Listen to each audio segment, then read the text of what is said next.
আরজি কর কাণ্ডের পর রাজ্যের মুখ্যমন্ত্রী মমতা বন্দ্যোপাধ্যায়ের নির্দেশে রাজ্যের সমস্ত হাসপাতালের পরিকাঠামো ও নিরাপত্তা ব্যবস্থা জোরদার করতে ইতিমধ্যেই ব্যবস্থা গ্রহণ করেছে রাজ্য সরকার।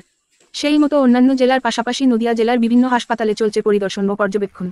তারই পরিপ্রেক্ষিতে বৃহস্পতিবার নবদ্বীপ স্টেট জেনারেল হাসপাতাল পরিদর্শন করেন নদিয়ার জেলা শাসক এস অরুণপ্রসাদ। পরিদর্শনে এসে নবদ্বীপ স্টেট জেনারেল হাসপাতালের উন্নত পরিকাঠামো ও নিরাপত্তা ব্যবস্থা খতিয়ে দেখে তিনি অত্যন্ত খুশি হন। একই সাথে চিকিৎসা সংক্রান্ত বিষয়ে দেখতে গিয়ে হাসপাতালে ভর্তি সাধারণ রোগীদের সাথে এদিন সরাসরি কথা বলেন তিনি। তাদের অভাব অভিযোগ শোনেন। এরপর সাংবাদিকদের মুখোমুখি হয়ে জেলা শাসক জানান, জেলার মধ্যে উন্নত মানের পরিকাঠামো ও নিরাপত্তা ব্যবস্থার দিক থেকে কৃষ্ণনগর শক্তিনগর জেলা হাসপাতালের পরেই নবদ্বীপ স্টেট জেনারেল হাসপাতাল দ্বিতীয় স্থানে রয়েছে। তিনি বলেন, আগামী দিনে হাসপাতালের পরিকাঠামো, নিরাপত্তা ও চিকিৎসা সংক্রান্ত ব্যবস্থা যাতে আরও উন্নত মানের হয় সে বিষয় নিয়ে হাসপাতাল কর্তৃপক্ষের সাথে আলোচনা হয়েছে। জেলার প্রতিটি হাসপাতালে রোগী পরিষেবা সঠিকভাবে চলছে কিনা তা খতিয়ে দেখতে বা নিরাপত্তা ও পরিকাঠামোগত দিক থেকে হাসপাতালগুলি কতটা সুরক্ষিত তা সচক্ষে পরখ করতে আগামী দিনে প্রশাসনের পক্ষ থেকে একইভাবে জেলার সমস্ত হাসপাতালে পর্যবেক্ষণ চলবে।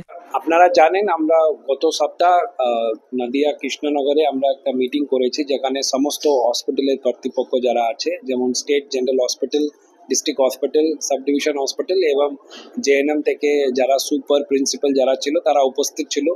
তাদের সাথে হসপিটালের যে পরিকাঠামো পরিষেবার ব্যবস্থা আছে সেটা নিয়ে বিস্তারিতভাবে আলোচনা হয়েছে, রিভিউ হয়েছিল।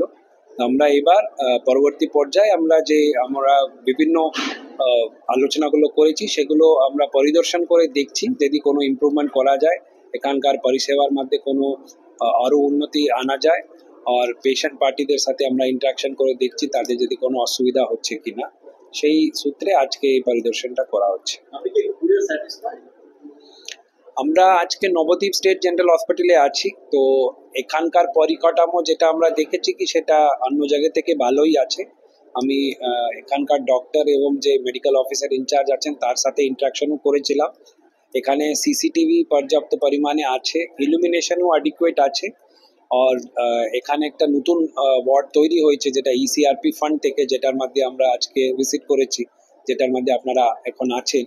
সেটা লাস্ট 8 মাস ধরে এখানে অপারেশনালাইজড হয়ে আছে। তো পেশেন্টদের সাথে আমি ইন্টারাকশন করে এটা জানলাম, ওরা এখানকার পরিষেবা থেকে কিন্তু সন্তুষ্ট আছে। স্যার, বিশেষ করে বর্তমানে যে সিকিউরিটি ক্রাইসিস চলছে আমাদের এই হসপিটালে যেটা স্যাংশন সিকিউরিটি যেটা আছে, যেটা বিভিন্ন স্টেট জেনারেল হসপিটাল এবং অন্যান্য হসপিটালগুলিতে যে সিকিউরিটি এজেন্সি নিযুক্ত হয়, এখানে যে সিকিউরিটি এজেন্সি আছে তাদের যে স্যাংশন স্ট্রেন্থ ফুল আছে। কিন্তু আমরা অনেক সময় এরকম কোনো সিকিউরিটি ব্রিচ হয় সেটা কিন্তু আমরা যে কেস টু কেস বেসিসে সেটা তদন্ত করে সেখানে অ্যাকশন করা হয়। সেটা এখন আপাতত যেটা আমরা দেখেছি, আমাদের যে স্যাংশন স্ট্রেংথ অ্যাভেলেবল আছে, যেমন অন্যান্য জায়গাতে বাড়ানোর প্রপোজাল আছে, সেখানে দরকার হয় তো এখানেও আমরা বাড়ানোর টেক আপ করব। স্যার, এখানে 2 বছর ধরে কোনো অর্থনৈতিক ডাক্তার নেই, ফিজিশিয়ান বোধহয় একজন আছে, ইনসাফিসিয়েন্ট স্টাফ নার্স ডিনারও নেই। সেক্ষেত্রে এখানে কারো হাত পা ভেঙে গেলে তাদেরকে কৃষ্ণনগর যেতে হয়। অর্থনৈতিক ব্যাপারটা আপনি কি চিন্তা ভাবনা করছেন? আমরা যে রিভিউ মিটিং করেছিলাম কিছুক্ষণ আগেই, সেখানে কিন্তু আমাদের এখানে যারা ইনচার্জ আছেন তারা আমাকে জানিয়েছেন যে বিভিন্ন যে ভ্যাকেন্সির যে এখানে ফিল নেই, সেগুলো নিয়ে ওদের সাথে আলোচনা হয়েছে। সেগুলো আমরা স্বাস্থ্য ভবনের সাথে কথা বলবো, যদি ওদের ওখান থেকে পোস্টিং যদি হয় তাহলে আমরা অর্থোপেডিক বা অন্যান্য যে ভ্যাকেন্সি আছে সেটা উপলব্ধিটা এখানে দেওয়ার চেষ্টা করবো। আমার কাছে এই মুহূর্তে কোনো তথ্য নেই, কিন্তু আমি যেটা শুনেছি যে এখানকার কর্তৃপক্ষের সাথে কথা বলে, যেটা নবদ্বীপ হসপিটাল এর আগে যে আমাদের নদিয়া জেলার মধ্যে যে স্বাস্থ্য পরিষেবা এবং